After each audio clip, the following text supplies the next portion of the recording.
Berlatar di Mesir, cerita diawali dengan memperlihatkan sebuah keluarga kecil yang baru saja kembali ke rumah seusai berlibur. Sesampainya di rumah, salah satu anak perempuan yang bernama Lailah Khalil mendapati burung kesayangannya sudah mati bersimbah darah. Entah apa yang ada di dalam pikiran ibu yang kita panggil saja Yuli, namun begitu melihat kejadian itu, ia tampaknya sangat ketakutan dan langsung memerintahkan Lailah beserta saudaranya untuk tetap berada di dalam rumah.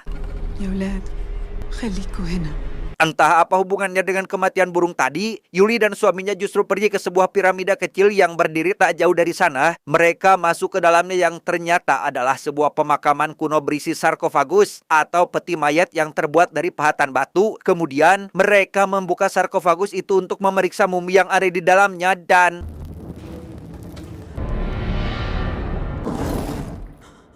sempat terkejut, Yuli dan suaminya kembali memastikan bahwa mumi tersebut tidak bangun. Namun ketika Yuli memeriksa si mumi untuk kedua kalinya, tiba-tiba... Dan inilah Lichronins the Mummy.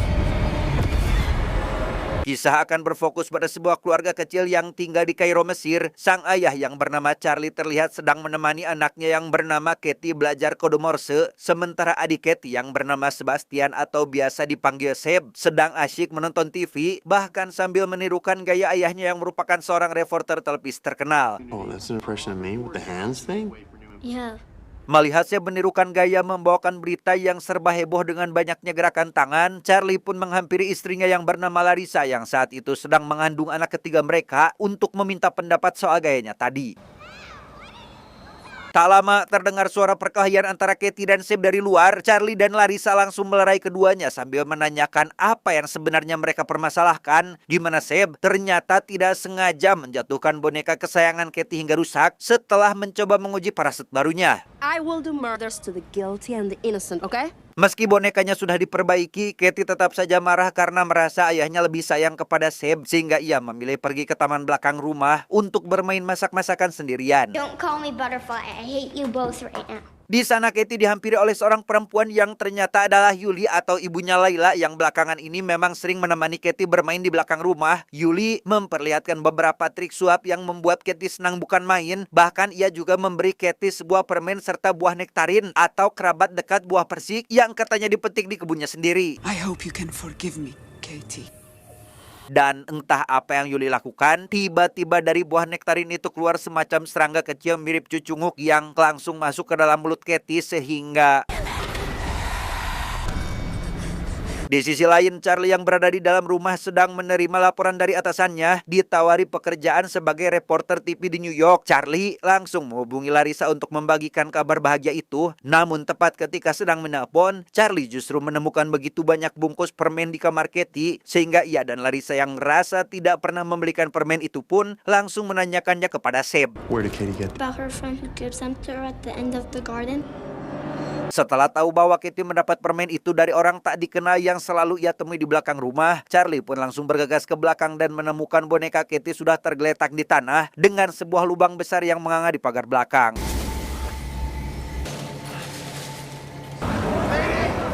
Terus mencari hingga ke jalan, Charlie dari kejauhan melihat Katie sedang dibawa pergi oleh seorang perempuan. Meski cuaca sangat buruk dan sudah ada peringatan badai pasir yang akan menerjang wilayah itu, Charlie pun tetap nekat mengejarnya, tetapi... Setelah kejadian itu, Charlie dan Larissa langsung pergi ke kantor polisi untuk melaporkan hilangnya Katie. Di sana mereka bertemu dengan seorang polwan bernama Dahlia dan langsung menceritakan kronologi hilangnya Katie, termasuk memperlihatkan bungkus permen yang sempat Charlie temukan di kamar. Wait, I have this. حد بيديها الحلويات دي هدايا. أو ممكن بيكذبوا. Charlie yang ternyata mengerti bahasa yang dipakai Dahlia dan pimpinannya justru sangat marah karena si pimpinan malah mencurigai Charlie dan Larissa membuat laporan palsu untuk menutupi perbuatan keji yang seolah-olah mereka lakukan sendiri terhadap Katie.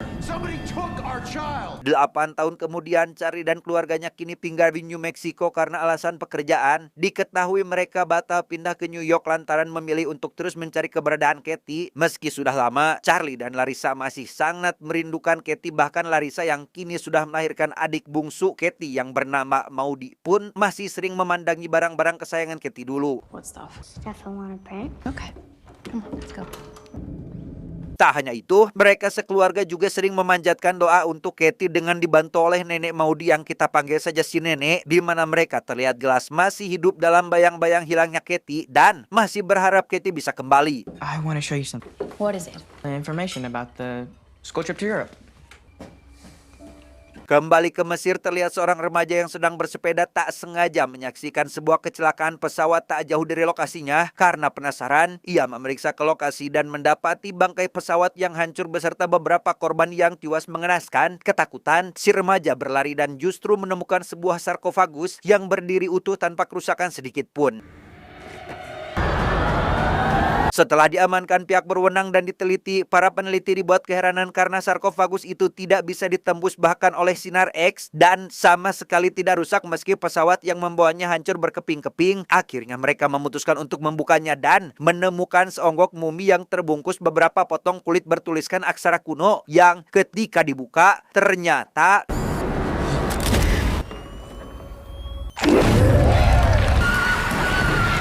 saat Charlie dan keluarganya sedang menikmati liburan di sebuah bukit gersang yang cukup indah, Charlie tiba-tiba mendapat telepon dari Kedutaan Besar Amerika di Mesir yang mengabarkan bahwa Katie atau anaknya yang hilang 8 tahun silam ditemukan dalam keadaan masih hidup.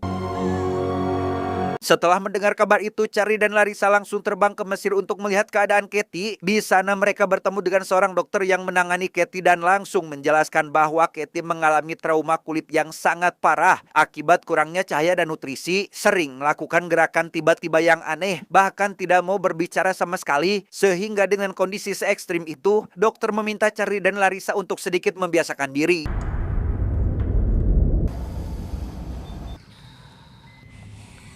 Dan inilah Katie sekarang, terlihat sangat aneh bahkan menyeramkan hingga Charlie dan Larissa pun sampai terkejut melihat kondisinya. Namun dokter mengatakan jika denyut nadi dan detak jantung Katie justru sangat baik yang menandakan bahwa ia sebenarnya sangatlah kuat.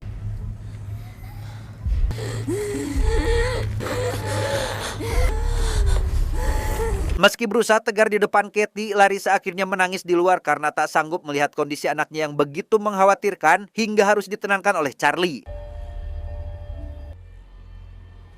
Dahlia yang dulu pernah menerima laporan hilangnya Katie pun datang untuk menemui Charlie dan Larissa, di mana ia menjelaskan bahwa Katie ditemukan dari dalam sebuah sarkofagus berusia ribuan tahun yang jatuh dari pesawat, sehingga ia berasumsi ada seseorang yang sengaja memasukkan Katie ke dalam sarkofagus itu sebagai upaya penyelundupan manusia ke luar negeri. I remember you. You were there the day she got kidnapped.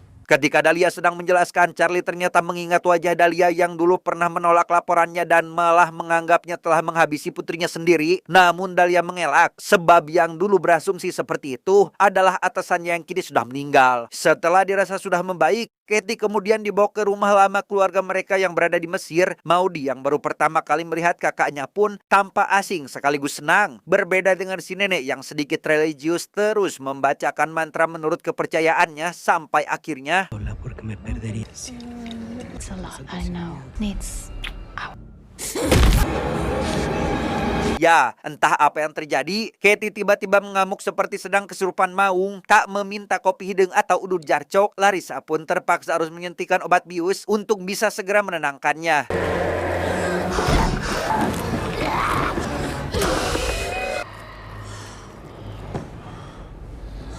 Malam harinya ketika Sam sedang bersantai di kamar, Maudi menghampirinya dan mengaku jika ia sangat ketakutan pada Katie. Sementara Larissa yang merupakan ibunya justru mencoba mengajak Katie berbicara, menceritakan masa lalunya, bahkan menemaninya tidur agar Katie bisa segera sembuh.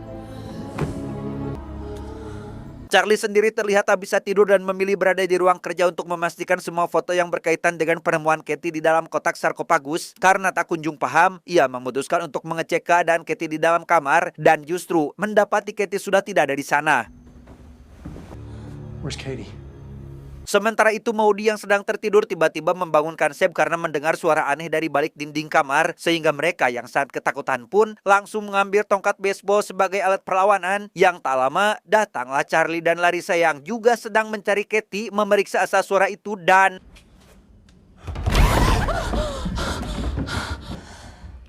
terkejut melihat ada sesuatu yang melebat di balik dinding kamar. Larissa langsung masuk dan mendapati Katie bergerak dengan sangat cepat. Namun yang membuat Larissa dan Charlie sangat terkejut adalah ketika melihat Katie sedang memakan seekor kalajengking.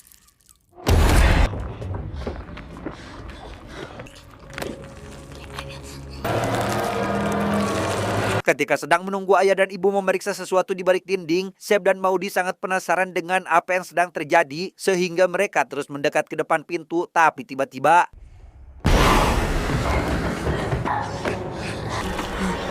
keesokan harinya ketika Charlie hendak mengantar Seb dan Maudi ke sekolah, mereka sempat dihadang oleh beberapa serigala yang mendekati rumah. Entah keanehan apa lagi yang akan terjadi, mereka pun melanjutkan perjalanan hingga sampailah ke depan sekolah mereka berdua. See you later. What really happened to her? I don't know, Seb.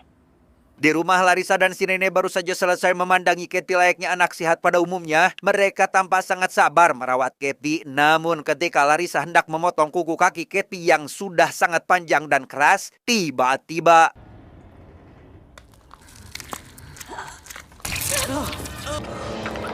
di waktu yang sama, Charlie yang baru saja beres memperbaiki pintu menuju bilik dinding rumah tak sengaja mencium bau amis yang ternyata berasal dari lantai yang tertutup karpet. Merasa aneh dengan hal tersebut, Charlie tiba-tiba mendengar suara teriakan yang berasal dari Larissa dan si nenek yang sudah tergeletak setelah diserang oleh Katie.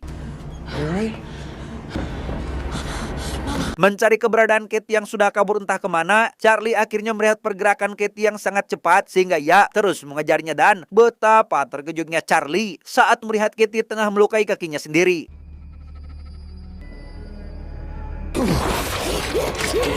Setelah Katie berhasil ditenangkan, Larissa sebagai ibunya berusaha mengobati kaki Katie yang terluka parah. Sehingga disitulah Charlie mulai berpikir sebaiknya mereka mencarikan tempat khusus untuk Katie. Yang hal itu langsung ditolak oleh Larissa dan bersikeras bahwa Katie akan jauh lebih aman jika tetap berada di dekat mereka. But what about all the days when you were there?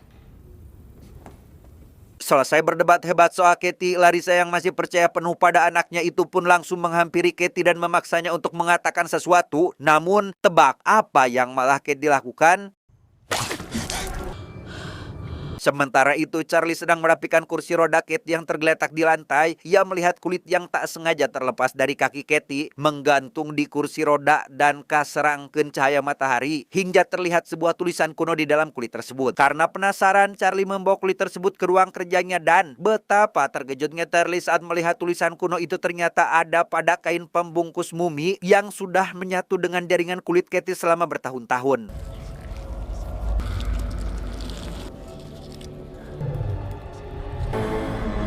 Penemuan itu membuat Charlie harus menemui seorang pakar arkeolog yang kita panggil saja si profesor, sengaja datang dan mengikuti kelasnya di salah satu perguruan tinggi. Charlie rela menunggunya hingga sore demi menanyakan terjemah tulisan kuno tersebut. Where did you get these? Can you translate it? What sort of story are you working on, Mr. Cannon? Malam harinya Charlie terlihat sangat sedih melihat kondisi Katie yang begitu mengkhawatirkan. Namun di saat itulah ia menyadari sesuatu bahwa Katie ternyata sedang memberi kode Morse dengan gerakan mulutnya. Sehingga Charlie yang sudah paham pun langsung mengambil alat tulis dan berusaha menerjemahkan apa yang ingin disampaikan oleh Katie.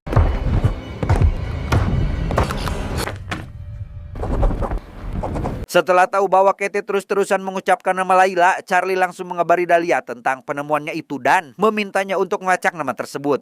How many people have you found? 57. Sambil menunggu kabar dari Dahlia, Charlie mencoba membongkar kotak kenangan Katie dengan harapan menemukan sesuatu yang berhubungan dengan nama Layla dengan memeriksa semua surat yang pernah masuk untuk Katie. Di sisi lain, Maudi yang baru saja dari toilet mendengar Katie seakan bisa bernyanyi. Karena penasaran, Maudi mencoba mengajak bicara sambil berdiri tepat di dekat pintu kamar. Namun setelah Katie sempat menjilat kaki Maudi, ia pun langsung membacakan sebuah mantra sehingga... Setelah susah payah memeriksa surat satu persatu, Charlie akhirnya menemukan suatu surat yang di dalamnya terdapat gambar bungkus permen yang sama persis dengan yang dulu ia pernah temukan di kamar, lengkap dengan nama pengirimnya yang bernama Layla Khalil, yang membuatnya langsung melaporkannya kepada Dahlia. Dahlia pun mulai melacak keberadaan Layla Khalil. Dalam pencariannya, ia menemukan sebuah perkebunan buah nektarin misterius yang berada di tengah gurun, sehingga ia yang teringat dengan foto buah nektarin yang dulu ditemukan di lokasi hilangnya Katie. Dahlia pun langsung pergi ke perkebunan saat itu juga.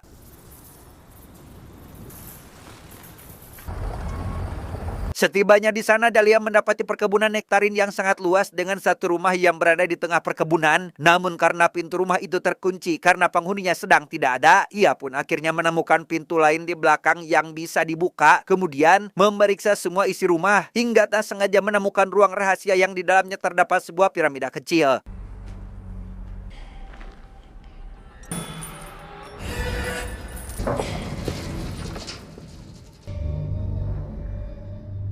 Menemukan jalan masuk ke dalam piramida itu, Dahlia dibuat keheranan karena suasana di dalamnya begitu misterius. Tak bisa menghubungi Charlie karena tidak ada sinyal. Dahlia kemudian keluar dan melihat ada seseorang yang sudah berada di dalam rumah. Kemudian mencoba mengendalikan situasi dengan mengaku sebagai polisi, tetapi سلمي نفسك.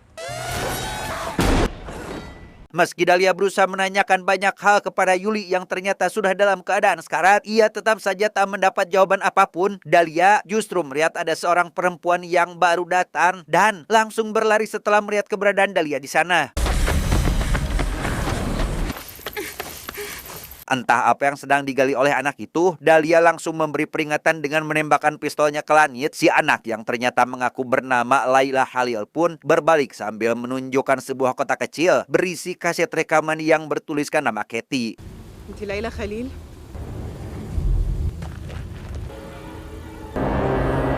Sementara itu, Charlie kembali menemui Profesor untuk mendengarkan penjelasannya terkait tulisan yang dibawanya kemarin. Profesor menjelaskan jika tulisan tersebut adalah aksara hieratik atau tulisan kursif Mesir kuno yang sudah disederhanakan. Setelah diteliti dari semua bagian tulisan tersebut, ada satu kata yang terus diulang, yaitu kata Nasmaranian atau sang entitas. It's recorded from the Al-Azhar University in Cairo. Dari temuan itu, Profesor menunjukkan sebuah rekaman dari Universitas Al-Azhar yang membahas tentang demonologi atau ilmu yang mempelajari tentang iblis. Rekaman itu menjelaskan bahwa Nasmaranian yang dulunya sangat jahat ternyata telah dikurung melalui sebuah ritual kuno. Dan yang membuat Profesor cukup ketakutan adalah tulisan tadi ternyata berisi sebuah mantra atau rangkaian kata untuk mengusir Nasmaranian dari dunia ini. No more stories, save for one rumor that the Nazmaranian had been trapped through an ancient ritual. Setelah mendapat informasi dari Profesor, Charlie kemudian menjenguk anak-anak dari sekolah. Namun ketika di mobil, Maudie terlihat berperilaku aneh yang ternyata ia sedang dikendalikan oleh Katie. Got a lot of mud. Di rumah, si nenek tengah menjaga Katie sambil terus mendoakannya. Tapi tiba-tiba berhasil lepas dari gigitan Katie, si nenek meminta tolong kepada Larissa. Namun Katie tak membiarkannya dan justru menghantamkan tubuh si nenek ke lantai sehingga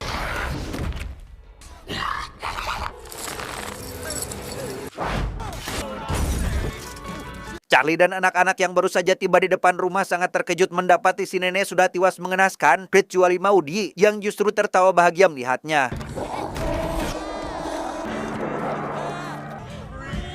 Kembali pada Dahlia, ia sedang memeriksa isi kaset rekaman yang didapatnya dari Laila. Kaset itu berisi rekaman video Yuli yang sebelumnya sempat ia tembak di rumah. Entah apa yang ia lihat di sana. Dahlia kemudian pergi menemui Laila di ruangan tahanan sambil marah, memaksanya untuk menjelaskan semuanya. Dan ya, Dahlia sangat terkejut setelah mendapati lidah Laila ternyata sudah dipotong oleh ibunya sendiri agar ia tak membicarakan kebenarannya kepada siapapun. Laila berusaha berbicara semampunya dan mengatakan bahwa Katie seharusnya tidak berada di luar sarkofagus sebab di dalam tubuh Katie bersemayam iblis yang sengaja dipindahkan oleh keluarga mereka dari tubuh mumi sebelumnya. Entah informasi apa yang Dahlia dapatkan dari Laila, ia terlihat sangat panik dan berusaha menghubungi Charlie, namun tidak bisa karena Charlie tak kunjung menjawabnya. Di tengah suasana duka yang masih menyelimuti keluarga akibat kepergian sang nenek, para kerabat dan sanak saudara terus berdatangan untuk memberikan penghormatan terakhir. Sementara itu, Katie sengaja dikurung di dalam kamarnya agar tidak kembali membuat kekacauan dengan Seb yang ditugaskan menjaga pintunya. Namun Katie tidak berhenti mengganggunya dan terus mengajak Seb berbicara dan memainkan pikirannya, bahkan saat Seb mengenakan earphone. Maudie sendiri yang masih berada di dalam pengaruh Katie melakukan tindakan mengerikan dengan mencabuti giginya satu persatu hingga habis. Tak lama setelah itu, ia menyaksikan Katie berhasil melarikan diri dari kamarnya dengan menerobos lantai yang sudah rapuh dan keropos. Maudi pun mendekati jenazah si nenek dan mengambil gigi palsunya, kemudian menghampiri ayah dan ibunya sambil menunjukkan gigi palsu si nenek yang ia pakai dan sengaja mengamuk sebagai pengalih perhatian agar Katie bisa leluasa menggigit jenazah si nenek. Larissa akhirnya memergoki Katie yang sudah berada di dalam peti mati si nenek sambil menggigit lehernya. Tanpa berpikir panjang, Larissa langsung berusaha menghentikannya meski harus mengerahkan seluruh tenaganya. Malam harinya Katie tampak sudah tidak bisa berkutik setelah diikat di sebuah kursi dan diawasi langsung oleh Charlie. Namun dia terus menggerakkan kepalanya dengan ritme yang tidak wajar, seolah sedang melakukan sesuatu. Dan benar saja, tanpa disadari oleh siapapun, Katie ternyata sedang mengendalikan Seb dari kejauhan, memaksanya terus membentur-benturkan kepalanya sendiri di dalam kamar hingga terluka. Tepat ketika tingkah Katie semakin tidak terkendali hingga ia mampu mengangkat kursi yang sedang didudukinya, Dahlia datang membawa sebuah kaset rekaman video yang berisi fakta tentang apa yang sebenarnya terjadi kepada Katie. Dahlia menerjemahkan apa yang dikatakan oleh Yuli di dalam video, di mana Yuli ternyata menjalankan sebuah ritual turun-temurun yang dilakukan untuk menyelamatkan keluarganya dari jangkauan jahat Nasmaranian dengan memindahkan Nasmaranian dari wadah yang sudah rapuh atau tidak layak ke wadah baru yang lebih bisa menahan iblis tersebut agar tidak keluar.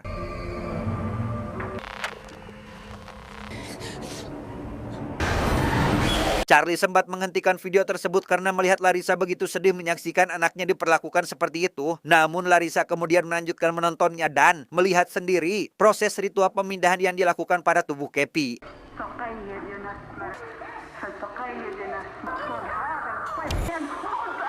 Tepat saat Charlie dan Larissa sedang menonton rekaman video tersebut, Katie justru terus menghasut Seb untuk membantunya melepaskan kain-kain yang sudah menyatu dengan kulitnya. Seb pun akhirnya masuk ke kamar Katie dan membuka semua kain mantra yang menyelimuti tubuh kakaknya itu. Setelah menyaksikan tubuh Katie dibungkus kain-kain mantra lalu dimasukkan ke dalam sarkofagus, Charlie dan Larissa benar-benar terpukul melihat anak mereka diperlakukan seperti itu. Dan setelah tahu bahwa iblis di dalam tubuh Katie seharusnya tetap terkubur, Larissa pun langsung bergegas ke kamar Katie untuk memeriksa kondisinya.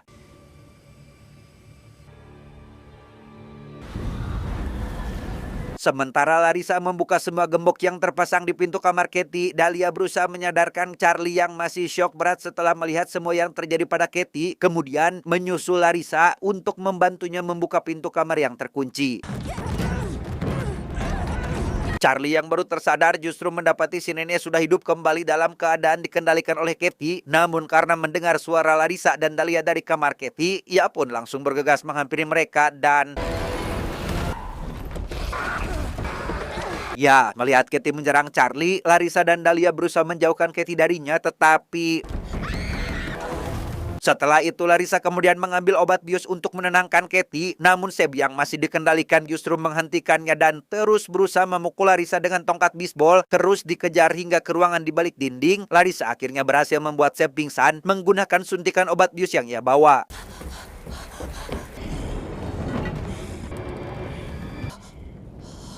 Sementara itu Dahlia yang baru siuman dari pingsannya melihat si nenek sudah berada di atasnya dan memuntahkan seekor kalajengking ke mulut Dahlia. Meski Dahlia berhasil menendang si nenek hingga nyelap di tangga, kalajengking tersebut berhasil melubangi tenggorokannya sehingga...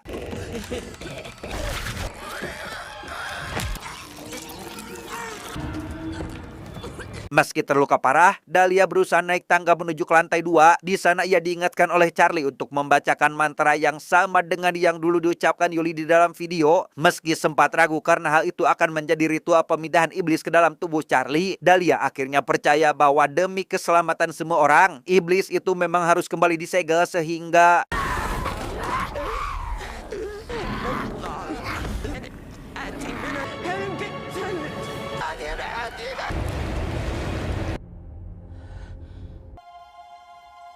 Singkat cerita, setelah iblis itu berhasil dipindahkan ke tubuh Charlie dan kembali tersegel di dalam sarkofagus, kondisi Katie perlahan membaik dan kini selalu berkomunikasi dengan sang ayah menggunakan kode Morse yang dulu mereka pelajari bersama.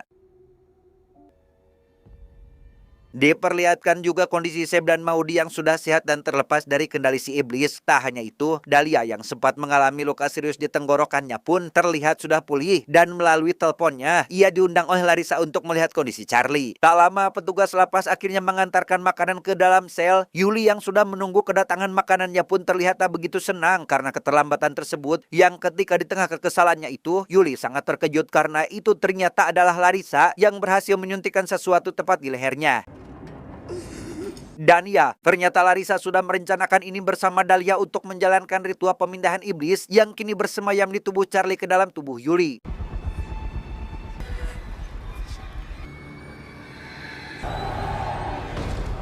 Tamat, endingnya sangat membagongkan.